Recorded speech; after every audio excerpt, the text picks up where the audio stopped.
Back benchers ഇവിടെ അവസാനിക്കുന്നു. സംസ്ഥാനത്തെ സ്കൂളുകളിൽ അർദ്ധവൃത്താകൃതിയിലിരുത്തി പഠിപ്പിക്കുന്ന പുതിയ രീതി വരുന്നു.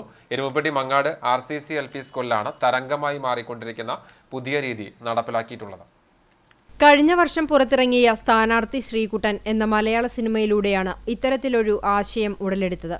ഇതിനു പിന്നാലെയാണ് കേരളത്തിലെ ചില സ്കൂളുകളിൽ ഇരിപ്പിട ക്രമീകരണം നടപ്പിലാക്കുന്നതിനെക്കുറിച്ച് ചിന്തിച്ചത്. പുതിയ രീതി വരുന്നതോടെ മുന്നിലെ ബെഞ്ചുകാർ പിന്നിലെ ബെഞ്ചുകാർ എന്ന ചിന്തയും ഇല്ലാതാകുമെന്ന് അധ്യാപകർ പറയുന്നു.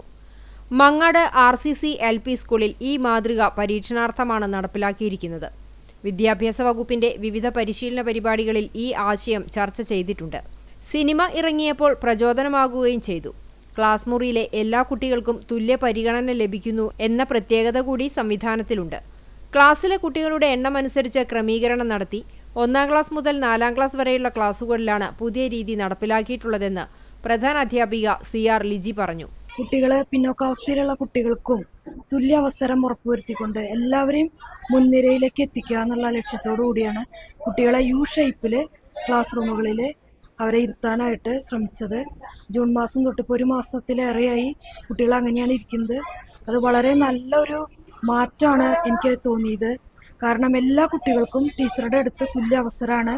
ആരും പിന്നോക്കക്കാരില്ല. എല്ലാ കുട്ടികളെയും ഒരുപോലെ ശ്രദ്ധിക്കാൻ ടീച്ചർമാർക്കും കഴിയുന്നുണ്ട്. കുട്ടികൾക്ക് പഠനത്തിൽ കൂടുതൽ താല്പര്യവും അവരുടെ പഠന നിലവാരം മെച്ചപ്പെടുത്താനും ഇതുവഴിക്ക് സാധിക്കുന്നുണ്ടെന്നാണ് കരുതുന്നത്. മങ്ങാട് RCC LP സ്കൂളിന് പുറമെ സംസ്ഥാനത്തെ 4 സ്കൂളുകളിലും ആശയം നടപ്പിലാക്കിയിട്ടുണ്ട്. ക്ലാസ് മുറികൾ കൂടുതൽ വിശാലവും സൗഹൃദപരവുമായി അനുഭവപ്പെടുന്നത് മൂലം കുട്ടികൾക്ക് വലിയ ആത്മവിശ്വാസം ലഭിക്കുന്നുവെന്ന് അധ്യാപകർ വിലയിരുത്തുന്നു.